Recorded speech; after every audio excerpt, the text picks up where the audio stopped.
iniciando com a frase atribuída a Agostinho, ele diz assim: a oração é o encontro da sede de Deus e da sede do homem.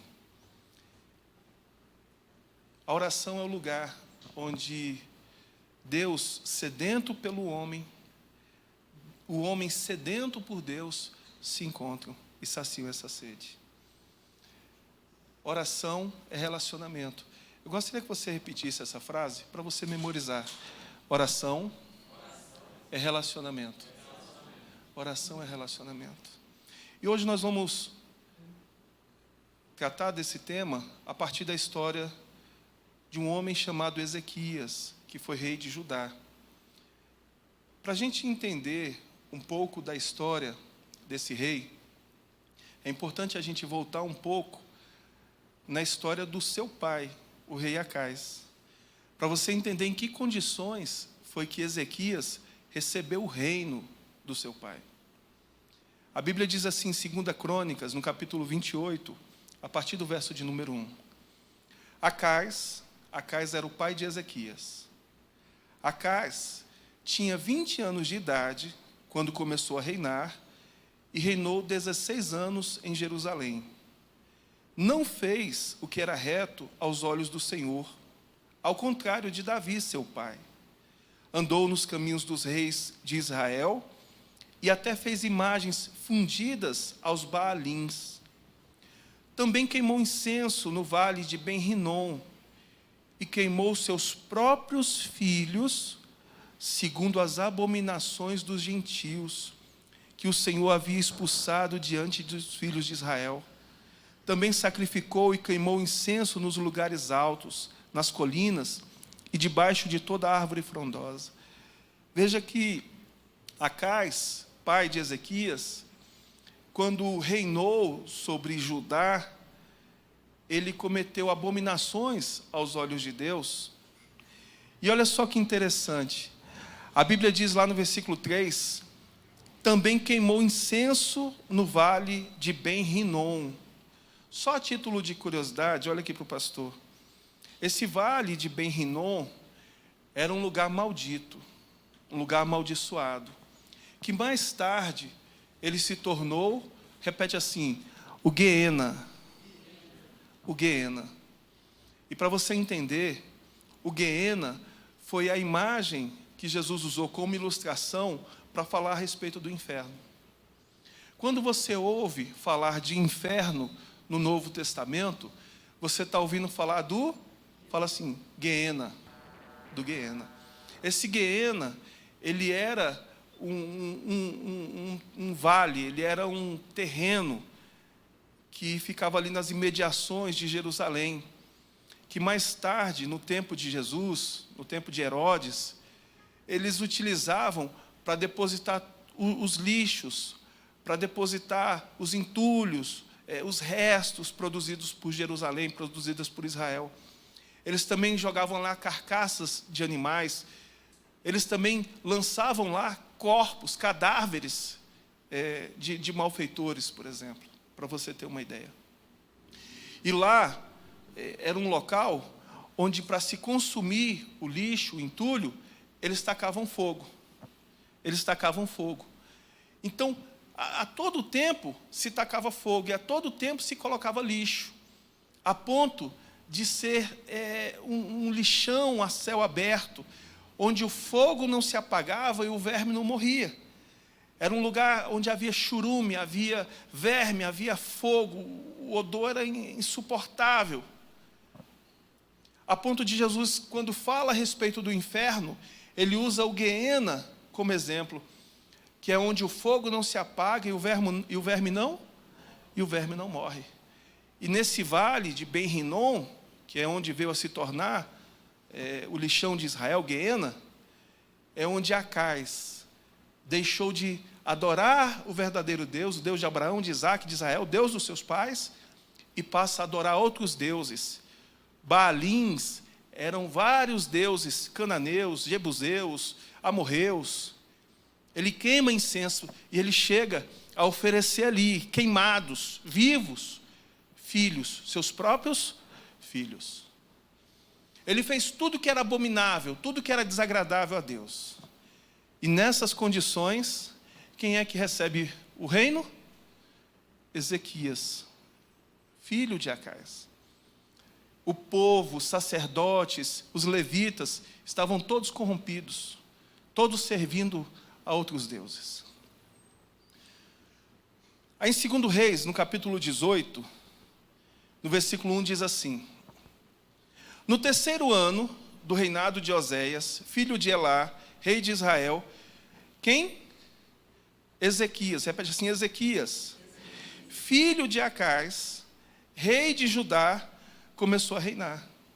Então Ezequias começa a reinar. Tinha 25 anos de idade quando começou a reinar, e reinou 29 anos em Jerusalém. A mãe dele se chamava Abi, e era filha de Zacarias. Ezequias fez o que era reto aos olhos do Senhor, segundo tudo o que Davi, seu pai, havia feito. Pai no sentido de antecessor, porque o pai biológico dele era Acais. Removeu os lugares altos, ou seja, os altares que o seu pai tinha construído para os outros deuses. Quebrou as colunas e derrubou os postes da deusa Zerá.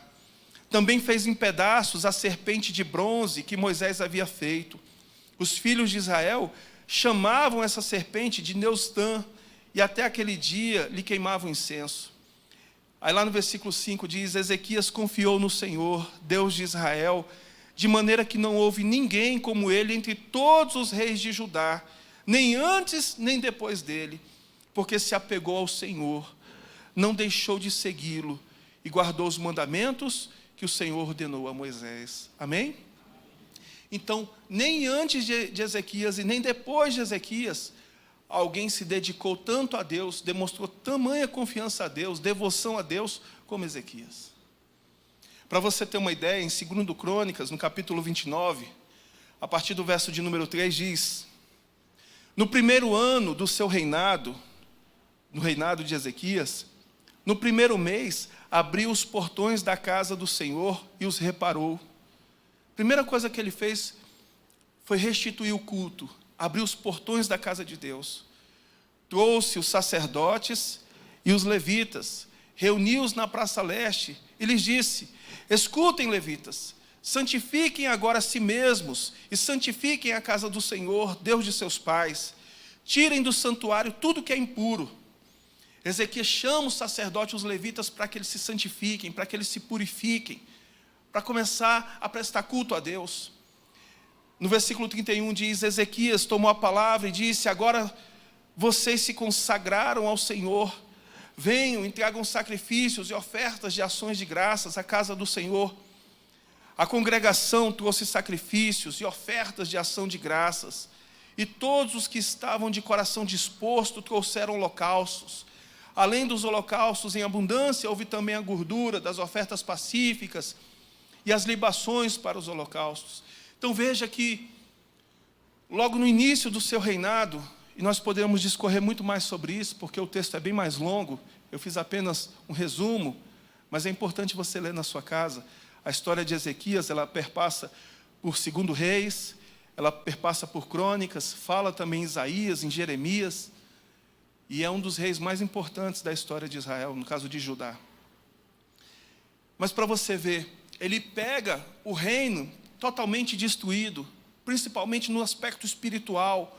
O povo havia se corrompido, os sacerdotes haviam se corrompido, enfim, os levitas haviam se corrompido. O povo estava adorando outros deuses, servindo outros deuses, entregando os próprios filhos como oferta a outros deuses, queimando os vivos. Bem, Ezequias não leva em consideração o mau exemplo do seu pai, a infidelidade do seu pai, pelo contrário. Ele vem e santifica os sacerdotes, santifica os levitas, e então santifica todo o povo. Eles destroem os postes ídolos, os altares construídos a outros deuses. Eles reabrem as portas da casa de Deus. Eles reformam a casa de Deus. E então eles, com alegria, todos eles reunidos, vêm e celebram, adoram a Deus também com as suas ofertas e com louvores. Ele inclusive ordena, como rei, ele determina que tragam os instrumentos de Davi, os instrumentos que Davi utilizava, toda sorte de instrumentos, para que no dia da adoração, no dia do culto, eles pudessem cantar louvores com alegria, eles pudessem celebrar o Senhor. Então veja que tudo aquilo que ele poderia fazer em louvor, em adoração, em culto a Deus, em restituição, em restauração do povo, ele faz. E quando nós pensamos assim, nós pensamos, sabe o quê? Tudo vai dar certo, tudo vai ficar bem. Por quê? Porque eu estou fazendo a coisa. E quando a gente faz a coisa certa, a gente sempre pensa que tudo vai dar certo. Sim ou não? Se você tem a sua consciência limpa, você tem paz de espírito, você está fazendo a vontade de Deus, você está se sacrificando, abrindo mão de si por amor a Deus, por devoção a Deus, você pensa o quê? Tudo vai dar certo, Deus é comigo, minha consciência está em paz, meu coração está em paz. É ou não é?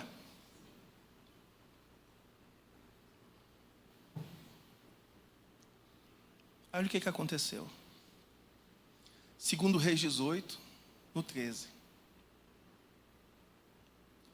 No 14º ano do reinado de Ezequias, Senaqueribe, rei da Assíria, atacou todas as cidades fortificadas de Judá e as conquistou. Olha só. Então, Ezequias, rei de Judá, enviou mensageiros ao rei da Assíria, que estava em Laquis, dizendo: eu errei. Olha o que aconteceu. Ele disse assim: eu errei. Pare de me atacar e cumprirei tudo o que você me impuser. Então o rei da Síria impôs a Ezequias, rei de Judá, um tributo de 10 toneladas de prata e 1 tonelada de ouro. Olha o que aconteceu. Ezequias, em paz de espírito, consciente do seu dever, ministrando louvores a Deus, a sua adoração a Deus e reinando com justiça, vem um dos seus inimigos de Israel, inimigos de Judá, do povo de Deus, Senaqueribe, e começa a invadir as aldeias, as pequenas edificações que haviam ao redor de Judá, que eram do povo, camponês. E o rei da Síria manda um recado, cobrando tributo de Ezequias. A Ezequias, sabendo disso, manda uma mensagem para o rei Senaqueribe: olha, Senaqueribe, eu errei. Eu posso corrigir o meu erro. Aí alguém pode perguntar assim: mas Ezequias errou em quê? Chega o rei vizinho, começa a possuir a terra de Judá, começa a tomar para si homens, inclusive como escravos de Judá, e Ezequias ainda diz assim: eu errei. Mas por que ele disse eu errei? Lá em 2 Reis, no capítulo 16, no versículo 7, diz assim, olha: Acais, quem era Acais? Pai de Ezequias, vocês lembram? Acais enviou mensageiros a Tiglat-Pileser, rei de quem? Da onde? Da Assíria, dizendo: eu sou seu servo e seu filho. Olha o que o rei de Judá, Acais, falou para o rei da Síria: eu sou o seu servo, eu sou o seu filho. Venha me livrar do poder do rei da Síria e do poder do rei de Israel, que se levantam contra mim. Acais pegou a prata e o ouro que havia na casa do Senhor e nos tesouros do palácio real e mandou de presente ao rei da Síria.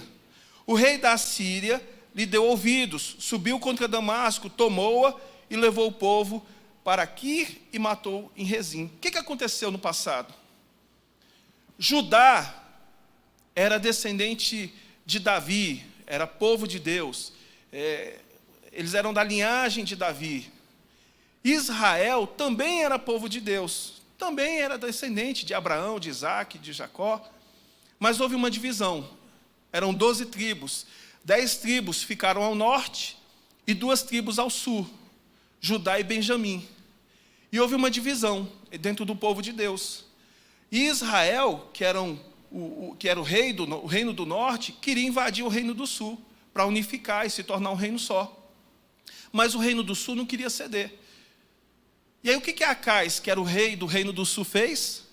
Chegou num povo vizinho e falou assim, me ajuda, eu sou teu servo, eu sou teu filho, eu vou te pagar imposto, mas me ajuda. E aí o que o rei da Síria fez? Ajudou o rei de Judá. E o rei de Judá passou a pagar tributo para o rei da Síria. Só que o rei da Síria morreu. E quem foi que assumiu no lugar dele? Fala assim, Senaqueribe. Senaqueribe assume. Só que quando ele morre, o que Ezequias faz? Eu vou parar de pagar impostos, pagar tributos. Por quê? Porque eu confio no meu Deus. Eu sirvo o meu Deus, eu vou prestar culto, louvor, adoração e as minhas ofertas ao meu Deus. Eu não vou pagar para Senaqueribe, um Deus pagão, aliás, um rei pagão. Aí o que Senaqueribe faz?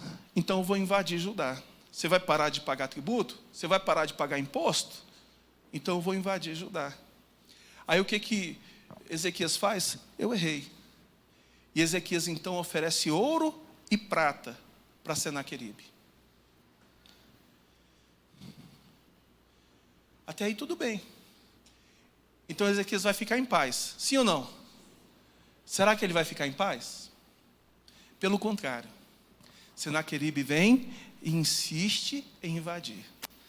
Aí lá em 2 Crônicas, no 32, a partir do 2, diz assim: quando Ezequias viu que Senaqueribe tinha vindo, e estava como? Resolvido. Não importa se você me deu ouro e prata, eu vou atacar Jerusalém, eu vou tomar o reino de Judá. Decidiu, olha o que Ezequias fez então, decidiu, em consulta com os seus oficiais e os seus homens valentes, tapar as fontes das águas que haviam fora da cidade. E eles o ajudaram. Eles começaram a se preparar. Então já vamos começar a preparar aqui, já que Senaqueribe está vindo para invadir. Vamos tampar as fontes, vamos tirar as fontes de água, para quando os exércitos de Senaqueribe chegar aqui não ter onde beber água. Assim, muito povo se ajuntou. E taparam todas as fontes, bem como o ribeiro que corria pelo meio do mar. Pois diziam, por que viriam os reis da Síria e achariam tanta água por aqui? Ezequias se animou, restaurou a muralha da cidade e construiu torres sobre ela. Veja que ele começou a se preparar para a guerra. Olha, vamos restaurar aqui as muralhas, vamos fazer algumas torres, nós não vamos ceder para Senaqueribe. Levantou também outra muralha por fora, fortificou Milo na cidade de Davi, e fez armas e escudos em abundância, pôs oficiais de guerra à frente do povo, reuniu-os na praça junto ao portão da cidade, e lhes falou ao coração dizendo, sejam fortes e corajosos, não tenham medo, nem se assustem por causa do rei da Síria, nem por causa de toda a multidão que está com ele, porque conosco está alguém que é maior do que o que está com ele. Tem até uma canção que diz assim, maior é o que está em nós do que o que está como? No mundo. Com ele está o braço de carne, mas conosco está o braço do Senhor, nosso Deus, para nos ajudar e para guerrear as nossas guerras. Tem uma canção que diz assim, que guerrei as minhas guerras e me faz um vencedor. Não há Deus como tu. E ele diz, olha, o povo então se animou com as palavras de Ezequias, rei de Judá. Amém?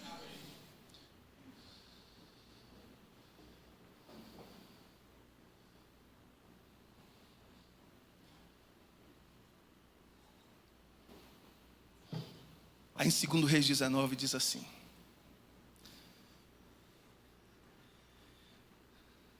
a carta do rei da Síria. Ele mandou uma carta. Quando Senaqueribe soube do que Ezequias estava fazendo, ele mandou o quê? Mandou uma carta. Mandou o mensageiro levar uma carta para ele. Olha o conteúdo da carta.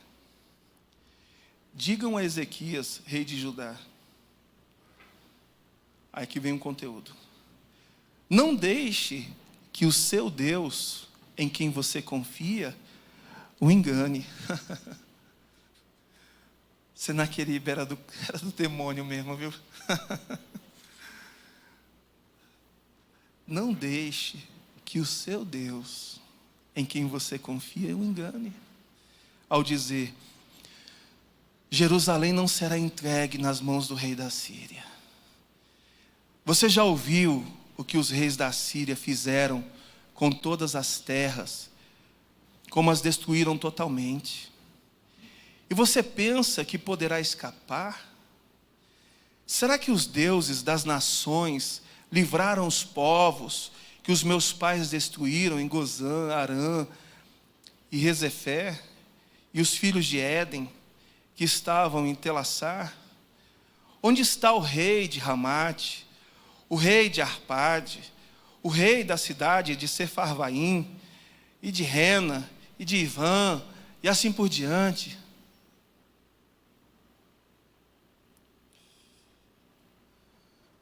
Ezequias então recebe a carta do rei. Uma carta de afronta.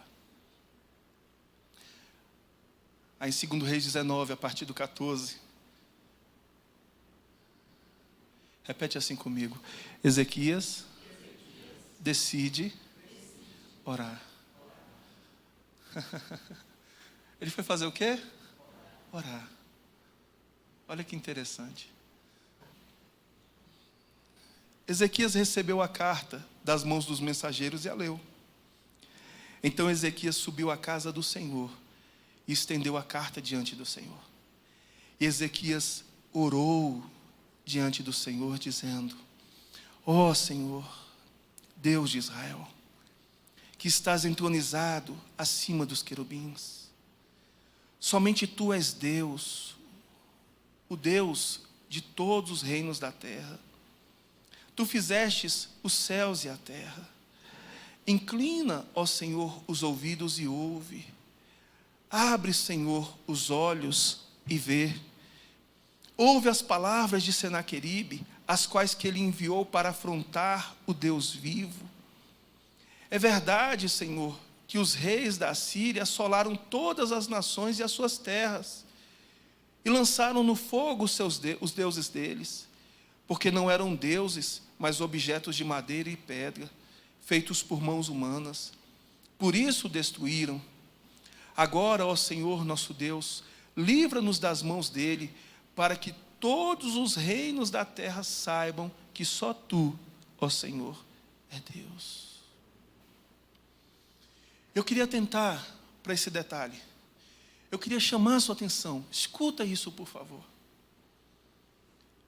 Oração é relacionamento. Alguém poderia pensar que Ezequias, e com razão, chegaria diante de Deus desesperado.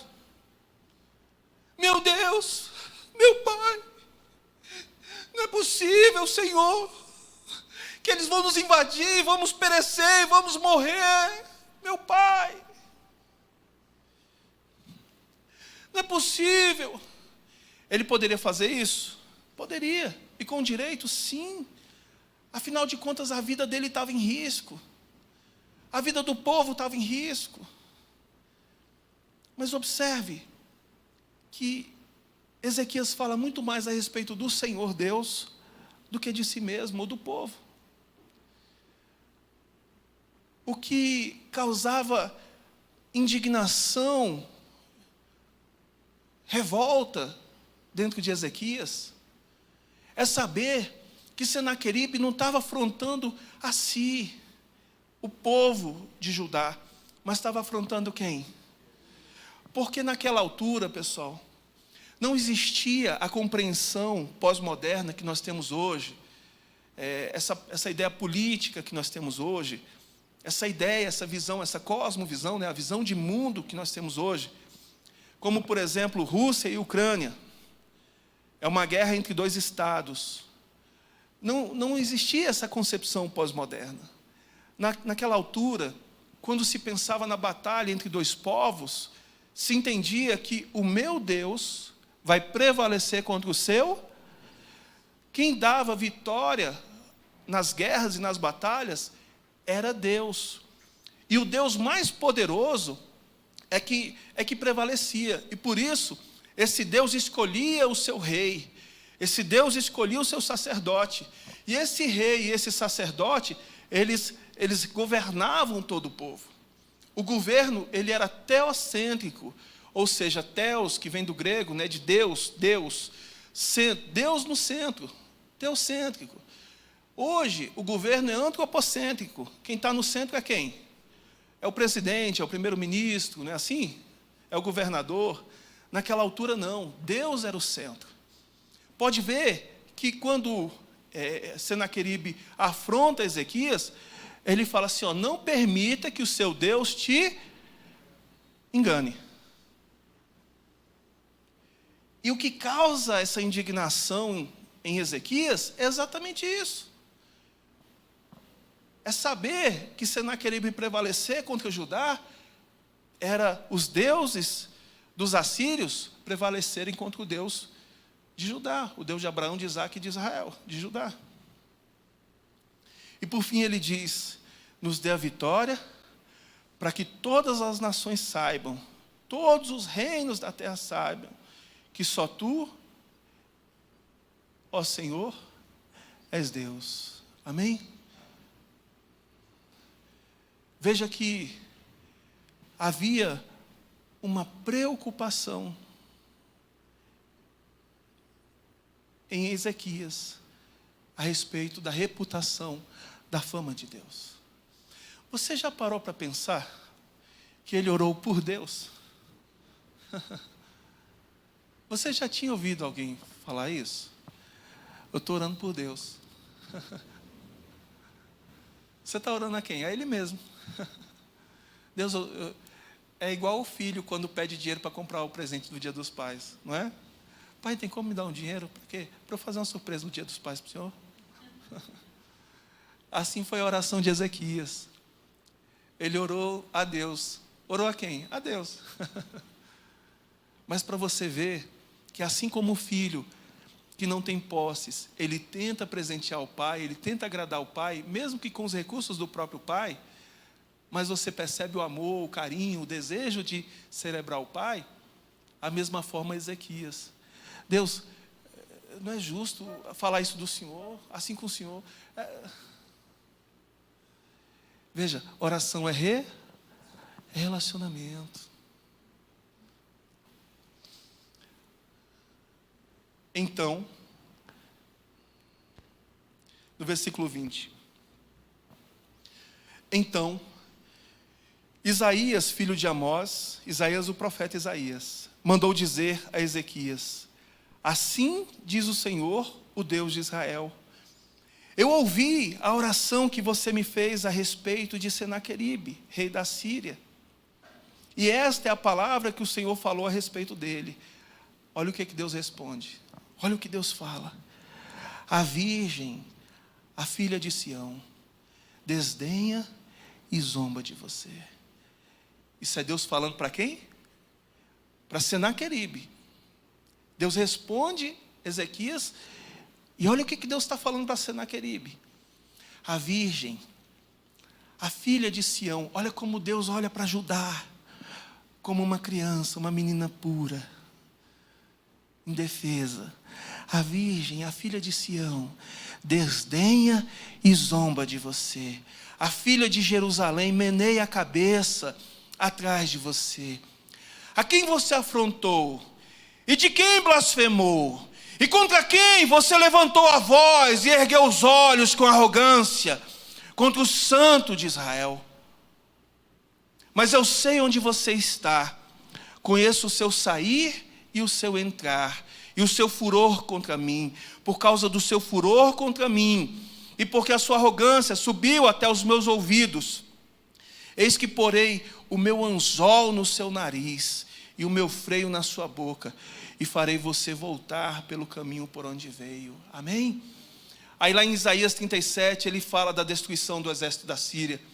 Então o anjo do Senhor saiu e matou 185 mil homens no arraial dos assírios. De manhã, quando os restantes se levantaram, lá estavam todos aqueles cadáveres, Então Senaqueribe, rei da Síria, levantou acampamento e foi embora, e voltou para Nínive, e por lá ficou, amém? Até que os próprios filhos chegaram lá e mataram Senaqueribe. Amém? Agora sim, dias de paz, amém? Pensa comigo, dias de paz. Ele fez o que era reto aos olhos do Senhor. Ele restaurou o culto, a adoração. O inimigo mais poderoso se levantou. Deus mostrou que estava presente com ele. Ele prevalece contra Senaqueribe. Aí em 2 Reis 20, quando tudo parecia estar bem, a partir do versículo 1, diz assim: por esse tempo, o que aconteceu com Ezequias? Adoeceu, detalhe, de uma enfermidade mortal. O profeta Isaías, filho de Amós, foi visitá-lo e lhe disse: assim diz o Senhor. Eu queria que você guardasse essa informação. Assim diz o Senhor: põe em ordem a sua casa, porque você morrerá, você não vai escapar. Olha aqui para o pastor um instante. Dura coisa é cair na mão do Senhor. Por quê? Porque Deus pode te livrar dos seus inimigos, mas quem pode te livrar da mão do Senhor? Até então a afronta, até então a afronta era de um inimigo mais poderoso, é verdade, mas Deus estava com Ezequias.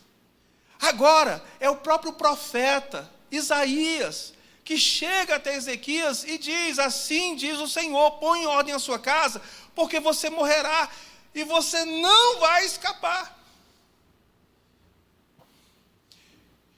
E só a título de curiosidade, isso aqui aconteceu no mesmo ano. Foi em 701, 702 antes de Cristo. A título de curiosidade. Para você ver. Mal sai de um problema, entra em outro. E Deus diz para ele: olha, arruma suas coisas, põe em ordem, porque você vai morrer e não vai escapar. Aí olha só no versículo 2. Então Ezequias virou o rosto para a parede e fez o quê? E orou ao Senhor, dizendo: ó Senhor, lembra-te de que andei diante de ti com fidelidade, com o coração íntegro, e fiz o que era reto aos teus olhos. E Ezequias chorou amargamente. Olha aqui para o pastor, antes da gente continuar a leitura. Qual foi o pedido de Ezequias? Qual foi o pedido? Para que Deus trouxesse à memória a sua lembrança do relacionamento que ele tinha com quem? Com Deus. De como era a sua vida dedicada ao Senhor, em amor, com integridade, com fidelidade, com zelo. Veja que em nenhum momento a Bíblia fala de desespero, de desespero. Deus, eu andei com fidelidade, com integridade, lembra disso. E ele chorou amargamente. Mas prevaleça a tua vontade. Pessoal, oração é relacionamento. Oração é vida com Deus. Qual era o desejo de Ezequias? Viver ou morrer? Viver. E Deus sabia disso? Sabia. E na oração de Ezequias, isso está implícito? Tá.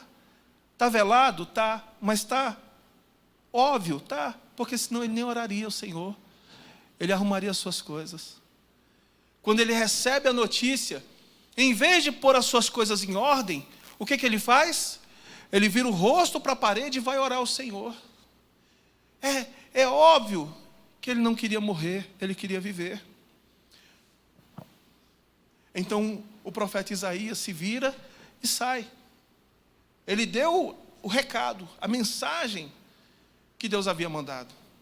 Aí lá no versículo 4, diz assim: antes que Isaías tivesse saído do pátio central, do palácio do rei, a palavra do Senhor veio a ele dizendo: volte e diga a Ezequias, príncipe do meu povo, assim diz o Senhor, o Deus de Davi, seu pai: ouvi a sua oração e vi as suas lágrimas. Eis que vou curá-lo, e ao terceiro dia você subirá à casa do Senhor. Acrescentarei 15 anos à sua vida e livrarei das mãos do rei da Síria tanto você quanto esta cidade. Defenderei esta cidade por amor de mim e por amor a Davi, meu servo. Deus ainda promete preservar contra os seus inimigos, o rei da Síria, Ezequias. Amém. Esses acontecimentos, eles foram meio simultâneos, da invasão a Judá e da enfermidade dele. A Bíblia coloca na seguinte ordem: primeiro a invasão e depois a enfermidade. Porque a Bíblia não tem essa preocupação com a cronologia, mas a gente sabe que eles aconteceram, foram eventos muito próximos uns do outro. E veja, Ezequias então é livre da sua enfermidade, tem mais 15 anos de vida acrescentado à sua vida, e Deus o livra dos seus inimigos, de Senaqueribe. E ainda diz assim, em 2 Crônicas, no capítulo 32, a partir do verso 23. Muitos traziam presentes a Jerusalém, ao Senhor, e coisas preciosíssimas a Ezequias, rei de Judá. De modo que depois destas coisas, foi exaltado à vista de todas as nações. Amém? Como ele orou, pedindo a Deus que Deus fosse exaltado sobre todas as nações, e junto com o nome, a fama de Deus, foi também o nome de Ezequias. No versículo 27 diz: Ezequias teve riquezas e glória em grande abundância, construiu depósitos para guardar a prata, o ouro, as pedras preciosas, as especiarias, os escudos e todos os objetos de valor. Também construiu armazéns para a colheita do cereal, do vinho e do azeite, estrebarias para toda espécie de animais e currais para os rebanhos. Edificou cidades e teve ovelhas e vacas em abundância, porque Deus lhe tinha dado muitos bens. Também o mesmo Ezequias tapou o manancial superior das águas de Giom e as canalizou para o oeste da cidade de Davi. Ezequias prosperou em toda a sua obra. Amém? E para você ter uma ideia, obras que Ezequias realizou lá nessa época, até hoje, elas são utilizadas em Israel. Até hoje você encontra obras que Ezequias realizou lá na cidade, na terra de Israel. Amém, pessoal? Ele prosperou, ele enriqueceu abundantemente. E ainda ia vir uma destruição sobre o povo. Mas Deus disse que enquanto Ezequias fosse rei, nem ele, nem o povo passaria por essa destruição. Destruição que veio acontecer mais tarde, no futuro.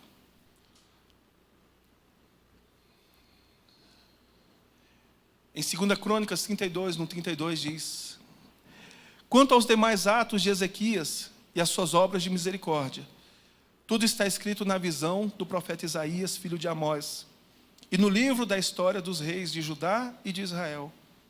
Ezequias morreu e foi sepultado na subida para os túmulos dos filhos de Davi. Todo o povo de Judá e os moradores de Jerusalém lhe prestaram honras na sua morte. E Manassés, seu filho, reinou em seu lugar. Amém? Oração é relacionamento.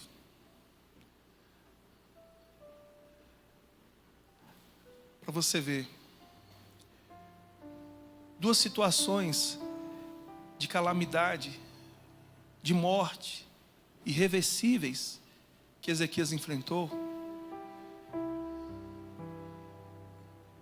ele resolveu, se viu livre delas, prevaleceu a partir da oração. Entretanto, é importante perceber que oração não é pedir. Oração é comunhão, é vida com Deus. As pessoas confundem: meu Deus, abençoa o meu dia, me livra do mal, me protege, que tudo venha dar certo. Deus, obrigado por esse alimento, que ele me faça bem, seja um alimento nutritivo, saudável, saboroso. As pessoas confundem orações pontuais ou petições pontuais do seu dia a dia com oração. Eu repito, o apóstolo Paulo disse assim: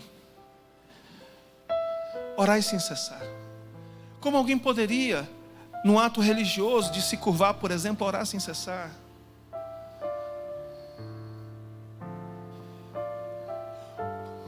Oração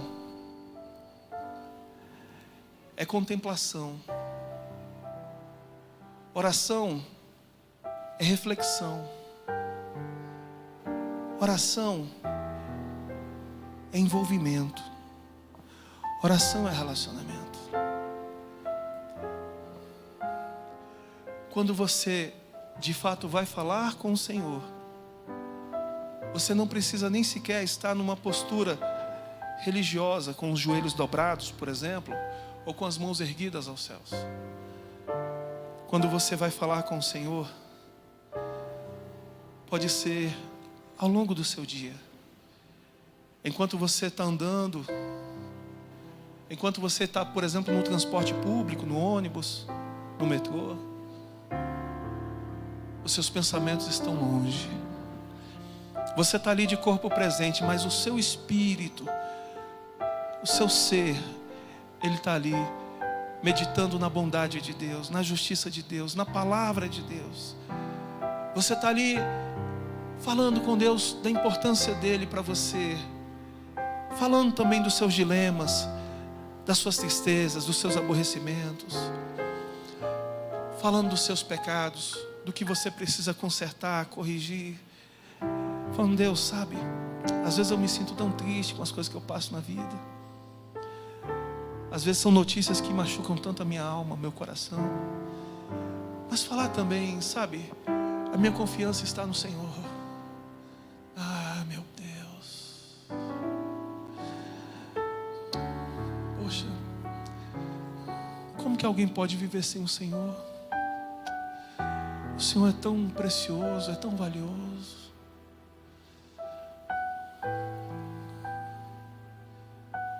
E Deus fala com você. Como disse Agostinho, a oração é o encontro da sede de Deus e da sede do homem. É quando Deus fala também ao seu coração. Você não consegue ouvir com os ouvidos, mas você consegue ouvir Ele falando no seu ser. E às vezes Ele fala sem palavras, mas você percebe que Ele está falando com você.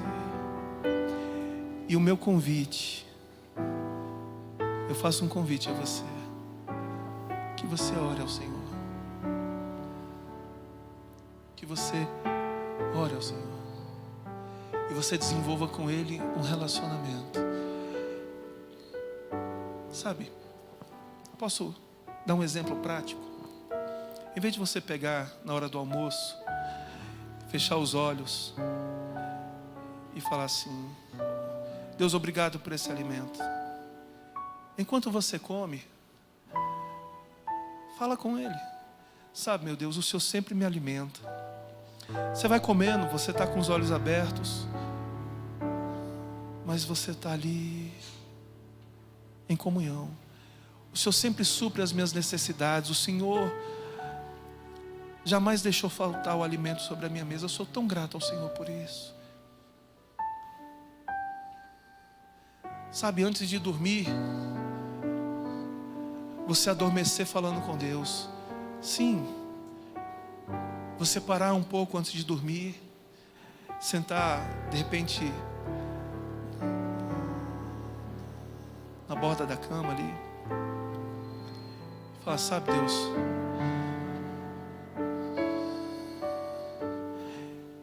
eu quero deitar, mas eu quero me levantar na tua presença. E ali você começar a falar com Deus nos seus pensamentos, e você se organizar, se arrumar e deitar. Enquanto você deita, enquanto você pega no sono, você vai falando com Deus. Deus, usa a minha vida, conta comigo, de maneira que quem olhar para mim veja o Senhor.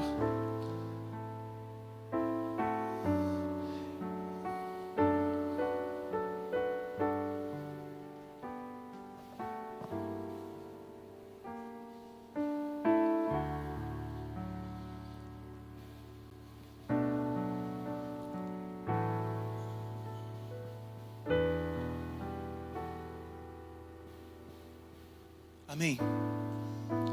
Vida com Deus.